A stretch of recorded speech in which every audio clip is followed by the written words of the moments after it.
to my blog.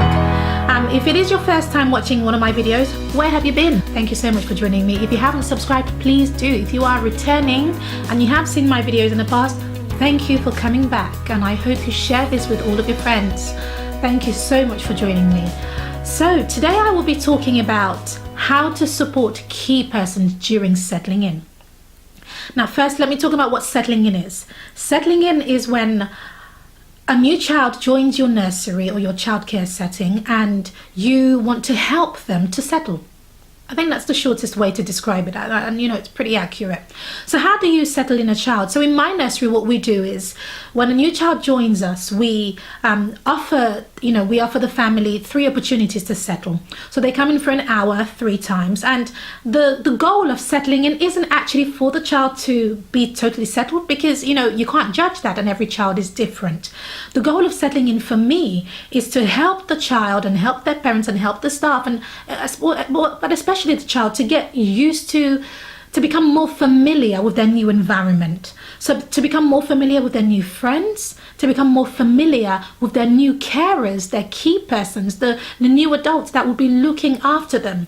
And for the parents, it is to start that all-important parent partnership, to find out about this family and to learn the needs of their child. Why are they bringing their child to your nursery? During settling in is the opportunity to find out lots of information about them and to support them as they also settle. Now, I really believe that settling in is for 3 groups of people. There are 3 people who we ought to help during settling in, and that is the child. Number 1, of course, they are at the heart of all that we do in our nursery, but also their parents, as I mentioned earlier, and last but not least, the key person. And so the key person, for those who don't know, is the main adult who is linked to this child, whose role it is to care for this child directly. Of course, there are lots of other adults in the nursery who will be caring for the child, but the key person builds that relationship with the child and their family, for a long period of time. So they need support. Now, how did I come up with this? So something important happened last year, and a new parent came into our nursery and was so in love with what we do and registered their child. And I was really pleased. However, something else happened. So they went away and told all of their friends, because this particular parent happened to be part of a breastfeeding group in a local children's centre near us. And by the following week, I had 10 families wanting to join our nursery. Now, this was good. This meant that I could slow down on marketing. I could, just focus on other areas, because we had more than enough children than we needed for that time. But however, that posed other problems. Now, you see, the problem was that because all of these children came from a breastfeeding group, that meant that they were all around the same age, which meant that they were all essentially going into the same room. Did I have enough space for all these children? Thankfully, they were all joining at different times, which was very good. So it worked out really well for us in that respect. However, the problem that it did pose is the fact that the key persons or the member of staff who work in our baby room will be spending the next few weeks just settling children over and over and over again. And for anybody who works in a nursery, you would know and you would understand when I say that sometimes it can be quite stressful to settle in a child, let alone quite a number of them. Why is it stressful? Well, it's stressful because you have children who can find it quite distressing to be in a new environment. You have parents who are just not used to this, especially when you're settling in a baby. If your nursery is the very first one that they have ever sent their child to, then they have never experienced this before. And so it can be quite stressful for them. And that is why in another video, I talk about how to support parents during settling in. However, this one is about the key persons. So it became very important to me, it became very apparent that I needed to support the members of staff that work in our baby room over the next few weeks, and no telling how long it takes, because how long is a piece of string? How long does it take for a child to settle? You don't know. So I had to do a few things to to support the key persons. Now, this is a very quick and short video as always. However, I urge you, if you like the sound of what you hear, to read the blog that supports this video, because I go into greater length and greater detail about the story regarding this video and about the things that I had to do to support our key persons. So I'm going to get right on in, and I'm going to give you 5 things that I had to do. And however, as always, I have a freebie for you, which I would love to send to you by email. So if you sign up and give us your email address and sign into our newsletter, I will send something over to you within the next 24 hours, and you can print that off and use that as your guide. However, I'm going to give you the first 5 points now. So one of the first things I do is I check in with my team before a new settler arrives. Now, communication is important for building good relationships, and as you know, as leaders, it's very important to have good relationships with your team.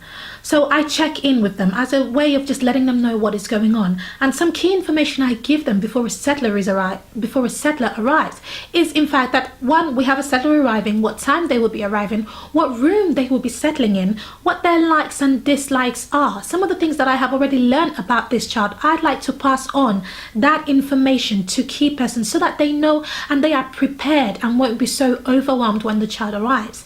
Now, how do you communicate with your team? The second thing I do is I give key persons key information about the child who is about to settle.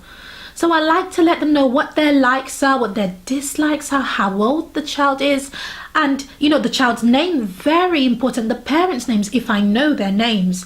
I give them any information that I have about the family that is about to join us, because it's very important for them to know how best to care for the child. From the moment that family walks in through your door, they are already looking to you to allay any worries that they have.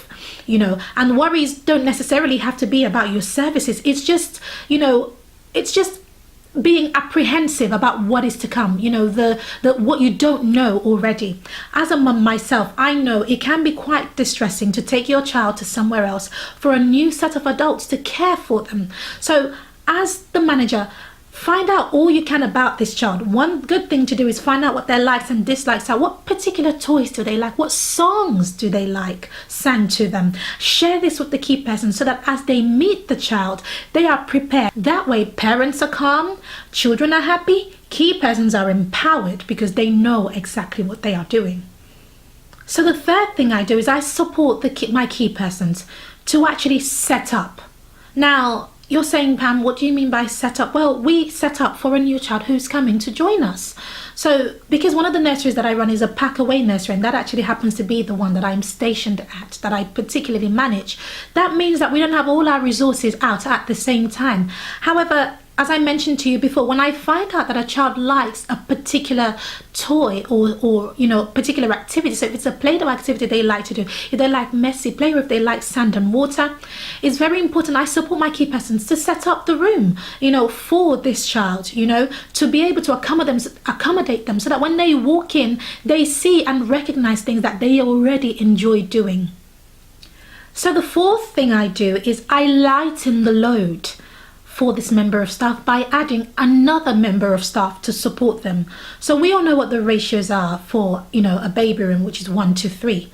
And so, however, if we have 6 babies in the room, or let's say we have 5 babies in a room and 2 members of staff, for example, and we have a new baby coming to join us to settle in, I like to ensure that I have an additional member of staff join that room, because oftentimes when children are distressed because they don't know what is going on, it's so new to them, they need one-to-one, and it's important to be able to provide that undivided attention for that time that they are there. So another thing I do also is I check in regularly during settling in.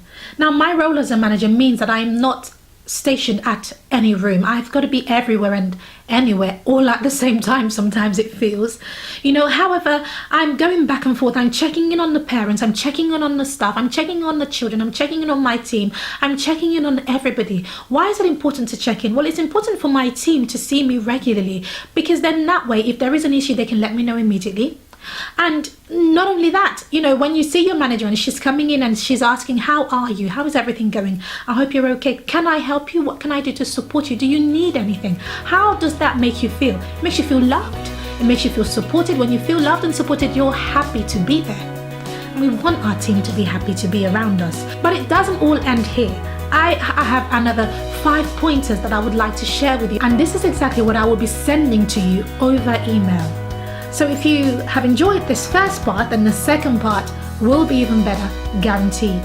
So I look forward to sharing my thoughts with you over email. Thank you so much for joining me today. Leave a comment, tell me, what do you do to support key persons in your nursery? And look out for my other videos as I share with you how I go about supporting children and their parents during settling in. Thank you so much for joining me today, and come back again and join me for my other videos. Thank you and take care. Goodbye.